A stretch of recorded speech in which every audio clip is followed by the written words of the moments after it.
Hello friends, আজকের ভিডিওটা কী নিয়ে তো তোমরা থাম্বনেল দেখে আশা করি বুঝতে পেরে গেছো। তো ভয়েস চেঞ্জের এই বিশেষ ভিডিওটা আজকের ক্লাস হবে ভয়েস চেঞ্জের এই পাস্ট পারফেক্ট টেন্স নিয়ে। ঠিক আছে, ভয়েস চেঞ্জকে কেন্দ্র করে ভয়েস চেঞ্জকে নিয়ে কয়েকটা ক্লাস হয়েছে যেটা আমাদের প্লেলিস্টে রয়েছে। তো ভয়েস চেঞ্জ কী কীভাবে গঠন করতে হয় ডিটেলস দেখার জন্য তোমরা কিন্তু প্লেলিস্ট থেকে গিয়ে প্রথম থেকে সমস্ত ভিডিওগুলো একটা একটা করে দেখো। যারা ভয়েস চেঞ্জ একেবারে পারো না তাদের জন্য কিন্তু একবারে হাতে কলমে করানো হয়েছে। আশা করি তোমরা সেগুলো ভালো করে দেখলে তোমাদের একদম ভয়েস চেঞ্জ পুরোপুরি ক্লিয়ার হয়ে যাবে। ঠিক আছে, তো আজকের এই যে ক্লাসটা এটা হচ্ছে পাস্ট পারফেক্ট টেন্সের জন্য, এই টেন্সের উপরে ভয়েসটা। ঠিক আছে, তাহলে পাস্ট পারফেক্ট টেন্স কাকে বলা হয় এটা দেখার জন্য তোমরা কিন্তু অবশ্যই টেন্স যে প্লেলিস্ট রয়েছে সেইখান থেকে গিয়ে টেন্সের ভিডিওগুলো দেখতে পারো। দিলে তোমাদের পাস্ট পারফেক্ট টেন্স তোমাদের একবারে ক্লিয়ার হয়ে যাবে। ঠিক আছে, দেখো তাহলে ক্লাসটা শুরু করি। তো তোমরা ভালো করে লক্ষ্য করো। তাহলে এই পাস্ট পারফেক্ট টেন্সের উপরে ভয়েস করতে গেলে তার কিছু গঠন রীতি রয়েছে, সেই গঠনগুলো তোমাদেরকে একে একে বলছি। ভয়েস দুভাবে হয়, দু প্রকার হয়, তোমরা সবাই আগে দেখেছো, অ্যাক্টিভ ভয়েস এবং প্যাসিভ ভয়েস। ঠিক আছে, তাহলে একটা রুলস তোমাদের বলছি, দেখো লক্ষ্য করো। প্রথমে বলছে অ্যাক্টিভ ভয়েসের যে সাবজেক্ট প্যাসিভ ভয়েসের অবজেক্ট হিসেবে বসবে। তাহলে দেওয়া থাকবে একটা ভয়েস যেটাকে অ্যাক্টিভ ভয়েস বলা হচ্ছে, তার যে সাবজেক্ট থাকবে সেই সাবজেক্টটা কিন্তু আমরা যেটা করব প্যাসিভ ভয়েস সেটা কিন্তু অবজেক্ট হিসেবে বসে যাবে। ঠিক আছে, দ্বিতীয় হচ্ছে কি অ্যাক্টিভ ভয়েসের অবজেক্ট সেটা কিন্তু প্যাসিভ ভয়েসের সাবজেক্ট হিসেবে বসবে। ঠিক আছে, অ্যাক্টিভ ভয়েসের যা অবজেক্ট থাকবে সেটা হচ্ছে প্যাসিভ ভয়েসের সাবজেক্ট হিসেবে বসে যাবে। ঠিক আছে, তারপরে কিন্তু এটা ফার্স্ট কাজ, তারপরে কিন্তু হ্যাড বিন বসে যাবে। ঠিক আছে, এরপর আমাদের মূল ভার্ব যে ওই সেন্টেন্সটার মধ্যে যে প্রিন্সিপাল ভার্ব থাকবে সেই প্রিন্সিপাল ভার্বের যে প্রিন্সিপাল ভার্বটার যে একটা ভি3 ফর্ম যাকে আমরা পাস্ট পার্টিসিপেল ফর্ম বলছি সেটা বসবে।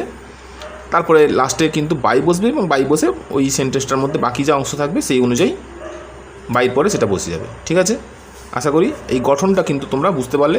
তোমরা এই গঠনটা কিন্তু খাতাতে তুলে নিও যাতে তোমাদের গঠনটা মুখস্থ হয়ে যায়, কারণ এই গঠন কিন্তু না মুখস্থ থাকলে তোমরা কিন্তু ভয়েসটা সহজে করতে পারবে না। ঠিক আছে, দেখো যেই নিয়মটা শেখানো হলো সেই নিয়ম অনুযায়ী কয়েকটা এক্সাম্পল এখানে নেওয়া হয়েছে। খুব সরল এক্সাম্পল, সহজ সরল নিয়েছি তোমাদের জন্য যাতে তোমাদের বুঝতে খুব সুবিধা হয়। ঠিক আছে, দেখো প্রথমে দেওয়া আছে অ্যাক্টিভ ভয়েস। এই জিনিসটা আমাদের এক্সামে দেওয়া থাকে, আমাদের কিন্তু প্যাসিভ ভয়েস করতে হয়। অনেক সময় আমাদের উল্টোটাও দেওয়া থাকে, অনেক সময় প্যাসিভ ভয়েস দেওয়া থাকে, আমাদের অ্যাক্টিভ ভয়েস করতে হয়। ঠিক আছে, তো দেখো প্রথম সেন্টেন্সটা বলেছে হি হ্যাড টেকিং লাঞ্চ। ঠিক আছে, এটা একটা পাস্ট পারফেক্ট টেন্সের একটা সেন্টেন্স। ঠিক আছে, তাহলে হি হ্যাড টেকিং লাঞ্চ, তাহলে এটা সাবজেক্ট, এটা হচ্ছে ভার্ব, এটা হচ্ছে অবজেক্ট। ঠিক আছে, এটা হচ্ছে অক্সিলারি ভার্ব আর এটা হচ্ছে প্রিন্সিপাল ভার্ব, অর্থাৎ এই ভার্বটাকে কিন্তু অক্সিলারি ভার্বটা সাহায্য করেছে। এটা হচ্ছে অবজেক্ট। ঠিক আছে, এটা দেওয়া আছে। তাহলে এটাকে অ্যাক্টিভ ভয়েস বলা হচ্ছে, অ্যাক্টিভ ভয়েসের সাবজেক্ট এটা, অবজেক্ট এটা। ঠিক আছে, গঠননীতি অনুযায়ী কী বলা হয়েছিল যে অ্যাক্টিভ ভয়েসের যে সাবজেক্ট সেটা কিন্তু প্যাসিভ ভয়েসের অবজেক্ট হিসেবে বসবে। তাহলে অ্যাক্টিভ ভয়েসের সাবজেক্ট কোনটা, এটা হচ্ছে হিটা সাবজেক্ট, প্যাসিভ ভয়েসের কিন্তু এখানে অবজেক্ট আকারে হিম বসে গেছে। ঠিক আছে, আবার অ্যাক্টিভ ভয়েসের অবজেক্ট হচ্ছে এখানে রয়েছে লাঞ্চ, প্যাসিভ ভয়েসের এটা সাবজেক্ট আকারে বসে গেছে। ঠিক আছে, এই যে জিনিসটাকে লক্ষ্য করো যে অ্যাক্টিভ ভয়েসের এখানে হি আছে, এটা একটা প্রোনাউন, এখানে কিন্তু হিম হয়ে গেছে। তাহলে প্রোনাউনগুলো কিন্তু একটা নির্দিষ্ট নিয়মে পরিবর্তিত হয়। কীভাবে পরিবর্তিত হয় তোমরা কিন্তু ভয়েস চেঞ্জের প্লেলিস্ট থেকে দেখে নিও, প্রথম ভিডিওটাতে যেটা দেওয়া আছে ফার্স্ট ভিডিওটাতে, সেখানে কিন্তু প্রোনাউনগুলো কীরকম নিয়মে পরিবর্তিত হয় সেরকম কিন্তু দেওয়া আছে। ঠিক আছে, বাকি যদি এখানে নাউন থাকতো তাহলে এখানে যা থাকতো তাই এখানে তাই হতো, এখানে যদি ইট থাকতো তাহলে এখানে ইট হতো। ঠিক আছে, শুধুমাত্র প্রোনাউনগুলোর ক্ষেত্রে এখানে যা প্রোনাউন থাকবে এখানে তা নির্দিষ্ট নিয়ম অনুযায়ী পরিবর্তিত হবে। ঠিক আছে, আশা করি বুঝতে পারলে। তারপরে গঠননীতি অনুযায়ী বসে যাও, প্রথমে সাবজেক্ট, তারপরে বসে গেছে হ্যাড বিন, তারপরে বলছে মূল ভার্বের ভি3 ফর্ম। তাহলে মূল ভার্ব হচ্ছে এখানে টেকিন, মূল ভার্ব হচ্ছে টেক। ঠিক আছে, টেক থেকে নেওয়া হয়েছে টেকিন, তাহলে টেকিনটা হচ্ছে মূল ভার্বের ভি3 ফর্ম। তাহলে এখানে যা ছিল তাই এখানে বসে গেছে, নিয়ম অনুযায়ী একটা বাই বসার কথা বাই বসে গেছে, এবং এখানে কিন্তু যেটা প্রোনাউন ছিল হি থাকলে কিন্তু হিম হয়, তাই হিম বসে গেছে। তাহলে এখানে দাঁড়ালো ব্যাপারটা এইটাই যে lunch had been taking by him. ঠিক আছে, আশা করি তোমরা বুঝতে পারলে। একই রকমভাবে দেখো you had made a house, you had made a house, এটা হাউস। ঠিক আছে, তাহলে সাবজেক্ট এটা, হ্যাড এটা, মেড এটা হচ্ছে প্রিন্সিপাল ভার্ব, এটা হচ্ছে অবজেক্ট। তাহলে অবজেক্ট এখানে চলে আসবে। তাহলে হাউস নিয়ম অনুযায়ী হ্যাড বসে গেছে, এটা হচ্ছে ভি3 ফর্ম প্রিন্সিপাল ভার্বের, তাই এখানে তাই বসে গেছে। আর বাই নিয়ম অনুযায়ী বসে গেছে, এবং এখানে ইউ থাকলে ইউ এখানে যা আছে তাই বসে গেছে। ঠিক আছে, বুঝতে পারলে? তারপরে দেখো সি হ্যাড কুকড মিল, ঠিক আছে, অ্যাক্টিভ ভয়েস এটা কিন্তু। তাহলে অ্যাক্টিভ ভয়েসের সাবজেক্ট এটা হচ্ছে অ্যাক্টিভ ভয়েসের অবজেক্ট। তাহলে অ্যাক্টিভ ভয়েসের অবজেক্টটা হবে প্যাসিভ ভয়েসের সাবজেক্ট, তাই অ্যাক্টিভ ভয়েসের অবজেক্টটা প্যাসিভ ভয়েস সাবজেক্ট আকারে বসে গেছে, এখানে চলে এসছে মিল। আর হ্যাডবিন বসে গেছে, V3 ফর্ম হচ্ছে কুকড বসে গেছে, বাই নিয়ম অনুযায়ী বসে গেছে, এবং এখানে সি থাকলে হার হয়, তাই হার বসে গেছে, ঠিক আছে। আশা করি তোমরা বুঝতে পারছো। তারপরে দেখো they had not written a letter, এটা একটা নেগেটিভ সেন্টেন্স, বুঝতে পারছো? তাহলে এটা অ্যাক্টিভ ভয়েসে দেওয়া আছে, আমরা নিয়ম অনুযায়ী প্যাসিভ ভয়েসে কিন্তু অ্যাক্টিভ ভয়েসটার যে অবজেক্ট রয়েছে এই অবজেক্টটা কিন্তু প্যাসিভ ভয়েসের সাবজেক্ট আকারে বসে যাবে, তাই বসে গেছে। তাহলে এ লেটারটা বসে গেছে, হ্যাড বসে গেছে, এবং হ্যাড এবং বিনের মাঝখানে কিন্তু নট বসে গেছে। যখন অ্যাক্টিভ ভয়েসে নেগেটিভ সেন্টেন্স থাকবে তখন কিন্তু হ্যাড এবং বিনের মাঝখানে নটটা বসে যাবে, ঠিক আছে। আশা করি তোমরা বুঝতে পারলে, এটা তোমরা মনে রাখবে। তাহলে a letter had not been written হচ্ছে এখানে V3 ফর্ম বসে গেল, বাই এখানে দে থাকলে দেম হয়ে গেল, ঠিক আছে। এই এতক্ষণ যেটা পড়ালাম তোমরা আশা করি খুব সহজেই বুঝতে পারলে, ঠিক আছে। এরপরে আমাদের যে বই থেকে আমরা গ্রামার সিরিজটা করছি সেই বই থেকে কয়েকটা আবার এক্সাম্পল নিয়ে ব্যাপারটাকে আমরা আবার ক্লিয়ার করব। দেখো সেই বইতে আবার কেমন করে দেওয়া আছে।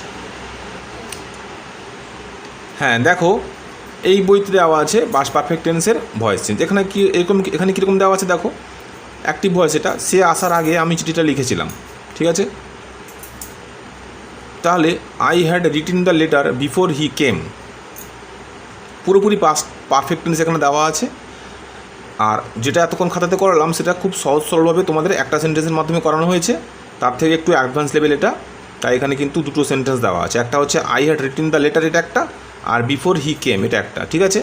পাস্ট পারফেক্ট টেন্স তোমরা আলাদা করে দেখে নিও, দিলে বুঝতে পারবে পাস্ট পারফেক্ট টেন্স কটা সেন্টেন্স নিয়ে গঠন করা হয়, ঠিক আছে। তো যাই হোক দেখো, তাহলে প্যাসিভ ভয়েস আমরা কী করে করব, তাহলে এইখান থেকে আমরা এইটুকু অংশটাকে নেব, অর্থাৎ I had written the letter, ঠিক আছে। তাহলে করা হয়েছে দ্য লেটার, এটা হচ্ছে সাবজেক্ট, আর এইটা হচ্ছে অবজেক্ট। দ্য লেটারটা বসে গেল, দ্য লেটার নিয়ম অনুযায়ী হ্যাডবিন বসে গেছে, V3 ফর্ম রিটিন যা ছিল তাই এসে যাবে, বাই বসে গেছে, আর আই থাকলে হবে মি, তাই এখানে মি বসে গেছে। বাদ বাকি যে অংশটা রয়েছে এটা কিন্তু লাস্টে এখানে মির পরে বসিয়ে দেওয়া হয়েছে। আশা করি তোমরা বুঝতে পারলে, ঠিক আছে। তারপরে দেখো সে জেগে উঠবার আগে আমি তাকে ডেকেছিলাম, ঠিক আছে। সেন্টেন্সটা তোমরা ট্রান্সলেশন করো, I had called him before he walk, ঠিক আছে।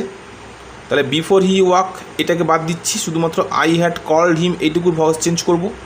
তাহলে হিম থাকলে এখানে হি হবে, হি থাকলে যেরকম হিম হয়, হিম থাকলে ওখানে হি হয়ে যাবে। তাহলে হি হ্যাড বিন কল্ড, নিয়ম অনুযায়ী বাই বসে গেছে, আই থাকলে মি হয়, মি হয়ে গেল। তাহলে আই হ্যাড কল্ড হিমটা আমরা ভয়েস চেঞ্জ করে ফেললাম এতটা পর্যন্ত। তারপরে বিফোর বসে গেছে, তারপরে যা ছিল তাই এখানে তুলে দেওয়া হয়েছে, ঠিক আছে। আশা করি তোমরা বুঝতে পারছো খুব সহজে, ঠিক আছে। না বুঝতে পারলে ভিডিওটা দেখার পর তোমরা যদি বুঝতে কিছু অসুবিধা হয় তোমরা অবশ্যই কমেন্টে জানিও, আমি কিন্তু কমেন্টে তোমাদের ব্যাপারটাকে ক্লিয়ার করে দেওয়ার চেষ্টা করব, ঠিক আছে। তারপর দেখো রচনাটি লেখার আগে সে অঙ্কগুলি কষেছিল, ঠিক আছে।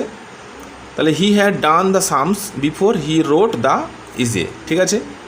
তাহলে এই অবধি আমরা ভয়েস চেঞ্জ করব।